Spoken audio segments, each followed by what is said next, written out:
I was walking back from the restroom when I saw it. My sister Jade, leaning over the table while everyone was distracted by the waiter bringing appetizers, her hand hovering over my champagne glass. A quick glance around, no one watching, and then the subtle tilt of her fingers. A fine white powder cascading into the golden liquid, dissolving instantly. She stirred it once with her fingernail, smiled to herself, and sat back down just as our mother turned around. I froze in the hallway, partially hidden by the decorative divider, and watched my sister, my own flesh and blood, poison my drink at my graduation dinner. The dinner celebrating 4 years of nursing school, endless clinical rotations, sleepless nights studying pharmacology and anatomy. The dinner that was supposed to be mine. For exactly 3 seconds, I felt my throat tighten, felt the betrayal cut through me like a scalpel. Then something else took over. Something cold. Something clear. I knew exactly what she'd done, and I knew exactly how to make her regret it. I didn't gasp, didn't scream, didn't run to our parents. I smoothed my dress, checked my reflection in the brass mirror by the restroom, and walked back to the table with a smile. Because Jade had spent our entire lives sabotaging me in the shadows. But tonight, she'd finally made a mistake. She'd done it where I could see. Before I tell you how I switched that glass and watched my sister destroy herself in front of everyone who ever believed she was the perfect one, tell me where you're listening from. So I know I'm not the only one who's ever had to smile while their family slowly poisoned them. My name is Harper Castellano, 22 years old, a newly graduated registered nurse from Westmont College of Health Sciences, one of the top nursing programs in the region. I graduated summa cum laude with a 3.97 GPA and a job offer at Mercy General Hospital starting at $68,000 a year. On paper, I was the success story. The daughter who worked her way through college, who spent 4 years memorizing drug interactions and perfecting for insertions, who survived the brutality of nursing school and came out certified, competent, and ready to save lives. But in my family, none of that mattered, because my older sister Jade existed. Jade was 26. Beautiful in that effortless way that made people trust her instantly. Long auburn hair, green eyes, a smile that could disarm anyone. She worked in marketing for a boutique lifestyle brand, the kind of job that sounded impressive at parties, but paid barely enough to cover her downtown loft rent. She was charming, magnetic, the kind of person who walked into a room and made it revolve around her. She was also a snake. Not obviously. Never obviously. Jade was too smart for that. She played the role of the supportive older sister perfectly. In public, she was my biggest cheerleader, hugging me at family events, posting photos of us on social media with captions like, "So proud of my baby sister," and "She's going to change the world." Our parents adored her. Our extended family thought she was an angel. But I knew the truth. I'd known it since I was 14.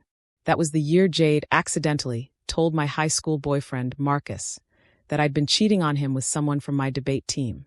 It was a complete lie. But Marcus believed her because Jade was older, and why would she lie? We broke up.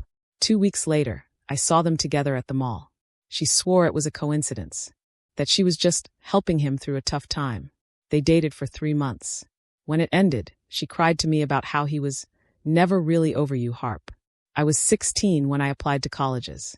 I had worked for months on my application to Dalton University, my dream school, a prestigious pre-med program. I'd written and rewritten my personal essay, secured recommendation letters, submitted everything early. Then, the week before the deadline, I got an email saying my application was incomplete. My transcripts were missing. When I called the admissions office, they said someone had called claiming to be me and requested the application be withdrawn. The voice recording, female, older, familiar. I confronted Jade. She looked me in the eye and said, "Harper, why would I do that? Maybe you just forgot to submit something. You've been so stressed." I ended up at Westmont, my second choice. It was a good school. Great, even. But it wasn't Dalton. And I never forgot that Jade had stolen that from me. There were smaller things, too. Borrowed clothes that came back stained or torn. Boyfriends I introduced her to who suddenly seemed distant after spending time with her. Job opportunities she'd forget to mention until after the deadlines passed. 1,000 tiny sabotages that, on their own, could be explained away as accidents or misunderstandings. But together, they formed a pattern, a portrait of a sister who couldn't stand to see me succeed. And now, on the night of my biggest achievement yet, she'd escalated. Because this time, the spotlight was entirely on me. And Jade couldn't tolerate that. The graduation dinner was at Belvedere, an upscale Italian restaurant with white tablecloths, candlelight, and waiters in black vests. My parents had insisted on hosting. My father, Richard, was a semi-retired executive who loved grand gestures, and my mother, Diane, thrived on family events that made us look picture-perfect. 20 people were there. Parents, grandparents, my aunt and uncle, a few cousins. Jade, of course, sitting directly across from me, looking radiant in an emerald silk dress that matched her eyes. I'd worn navy blue, professional, understated, the kind of dress a nurse would wear to a formal event. Jade had complimented it when I arrived. "You look so sensible, Harp. Very you." The dinner started smoothly. Appetizers. Small talk. My father stood and gave a toast about hard work and perseverance.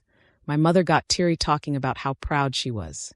I smiled, thanked everyone, and tried to ignore the way Jade kept glancing at her phone, her expression tight. Then I excused myself to the restroom. It was a long walk, down a hallway past the kitchen, through a small lounge area. I'd been gone maybe 5 minutes. When I was walking back, I saw the table through the decorative room divider, a lattice of dark wood that created shadows and privacy between sections. And that's when I saw her. Jade, leaning slightly forward, her hand hovering over my champagne glass. A quick glance left and right, then the tilt of her fingers, the powder, the stir, the smile. I stopped breathing. My brain went through possibilities in rapid succession. Laxative? Emetic? Something to make me sick, to ruin the dinner, to make me the center of attention for all the wrong reasons? Or something worse, something that would make me say things I shouldn't, act erratically, embarrass myself and my family? Whatever it was meant to humiliate me, to steal my night, to remind everyone that even on my biggest day, Jade could still ruin me. But she'd made a mistake. She'd done it where I could see. I waited until she sat back, until she was settled and smiling again, playing the perfect sister. Then I walked back to the table, calm and composed, and took my seat. "Everything okay?" my mother asked. "Perfect," I said, smiling at Jade. "Just needed a moment." Jade smiled back, her eyes flicking to my champagne glass. Waiting. I didn't touch it. For the next 10 minutes, I played with her anxiety like a cat with a mouse. I'd reach for the glass, pause, then pick up my water instead. I'd lift the champagne halfway to my lips, then set it down to respond to a question. I watched Jade's face grow tighter with each near miss, her smile becoming more forced, her leg bouncing under the table. She wanted me to drink it, needed me to, because whatever she'd planned required me to ingest it before the main course, before the cake, before the evening ended. Finally, I stood, picked up the glass, held it high. "I'd like to make a toast," I said, my voice cutting through the conversation. Everyone turned to me. Jade's eyes locked onto the glass in my hand. "I just want to say how grateful I am to be here tonight, surrounded by family, by people who've supported me through 4 of the hardest years of my life."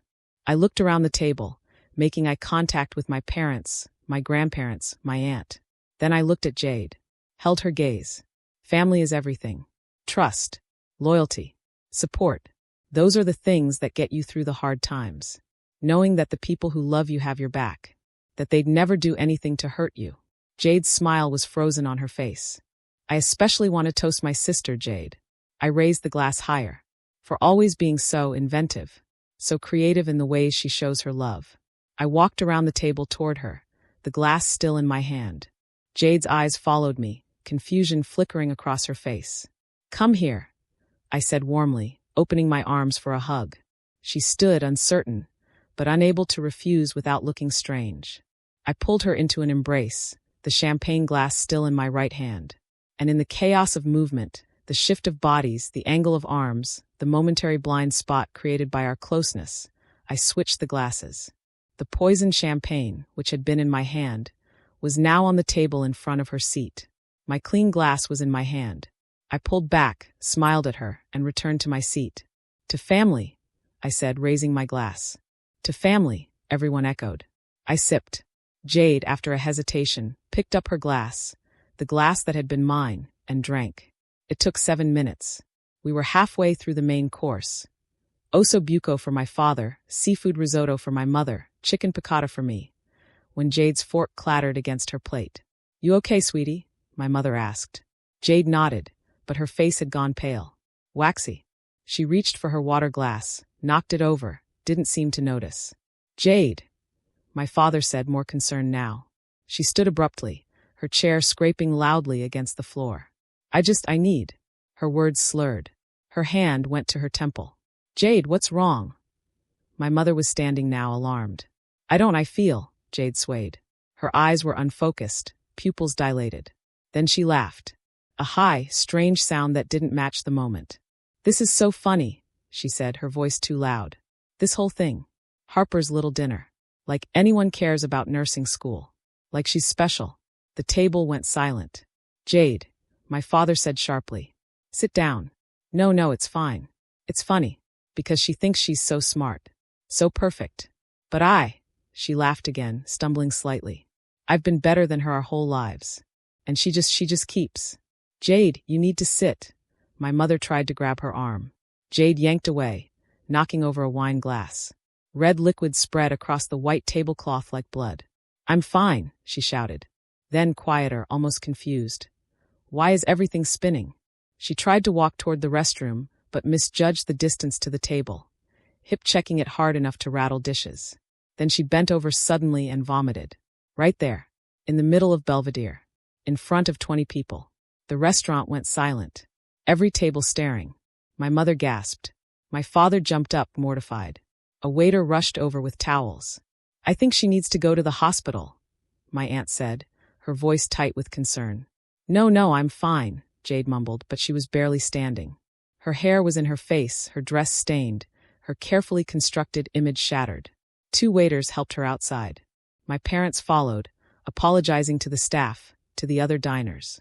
My grandmother pressed a hand to her chest, looking pale herself. I sat quietly, watching it all unfold. Then I stood, walked calmly to where Jade was being helped into my father's car, and leaned close to her ear. I saw you, I whispered. I saw you put something in my drink. And I switched the glasses. Her eyes, glassy and unfocused, widened. Just slightly. You did this to yourself, I said quietly. And now everyone knows. I stepped back, smiled at my parents. I'll stay and take care of the bill. You get her to urgent care. My mother, tears in her eyes, nodded. I'm so sorry, Harper. Your special night. It's okay, Mom, I said gently. These things happen. They drove away. I returned to the table, where my remaining family members sat in stunned silence. Well, I said, picking up my champagne glass. To nursing school. And to always checking your drinks. My grandmother, bless her, actually laughed. The next morning, I got a call from my mother. Harper, we need to talk about your sister. Is she okay? I asked, voice neutral. Physically, yes. They gave her fluids, ran some tests. They said she had a reaction to something. They asked if she'd taken anything, pills, drugs. She swore she hadn't. That's strange, I said. Harper, my mother's voice cracked. The doctor said whatever she ingested, she did it to herself. That it wasn't something that could be accidentally consumed. And when they asked her about it, she became erratic, defensive, started saying things that didn't make sense. I waited. She kept saying you switched the glasses, that you poisoned her. But that doesn't make any sense. Why would you do that? I wouldn't, I said calmly. That's insane. That's what I told her. But she kept insisting. And then, my mother paused. She started saying other things. About you. About how she's always been better. How you don't deserve the attention. How she should have been the one everyone celebrated. Silence. Your father and I are. We're worried about her, Harper. This isn't like her. Isn't it? I asked quietly. What do you mean? Mom, Jade has been sabotaging me since we were kids. She's stolen boyfriends, ruined college applications, made sure I was never quite good enough to outshine her. You just never noticed because she's good at hiding it. Harper, that's a serious accusation. Check her phone, I said. The texts she sent me over the years. The jokes that were actually cruel. The times she forgot to tell me about opportunities. Check the call logs from when my Dalton application was mysteriously withdrawn. I have receipts, Mom. I've always had receipts. I just never showed you because I knew you wouldn't believe me. Another long pause. I'll I'll look into it, my mother said finally. Good, I said. And Mom, whatever Jade put in that drink, she meant it for me. She just miscalculated. I hung up. 3 days later, my father called. We found some concerning things on Jade's computer. Drafts of emails. Search histories. She'd been researching emetics. How to make someone sick without it being traceable. I didn't respond. Harper, I'm sorry. Your mother and we should have seen this. Should have listened when you tried to tell us. Yes, I said simply. You should have. We've asked Jade to move out. To get some help. Therapy. We can't have her around if she's going to act like this. That's probably wise, I said. Your graduation dinner was perfect, I interrupted. I got to celebrate my achievement, and I got to watch my sister finally show everyone who she really is. I couldn't have asked for a better night. Silence on the other end. Then quietly. You knew she'd do something. I saw her do something, I corrected. And I made sure it backfired. That's all. That's cold, Harper. No, Dad. That's justice. Cold would have been letting her poison me and then pretending nothing happened. I gave her exactly what she tried to give me. The only difference is, I did it where everyone could see. He didn't have an answer for that. It's been 6 months now. I'm working at Mercy General in the ICU. The job is everything I hoped it would be. Challenging, meaningful, exhausting in the best way. I'm good at it. Really good. My preceptor said I have instincts that can't be taught. Jade is in therapy. According to my mother, she's working through some things. She hasn't contacted me directly. I don't expect her to. My parents are different now. More careful. They ask me about work. Listen when I talk.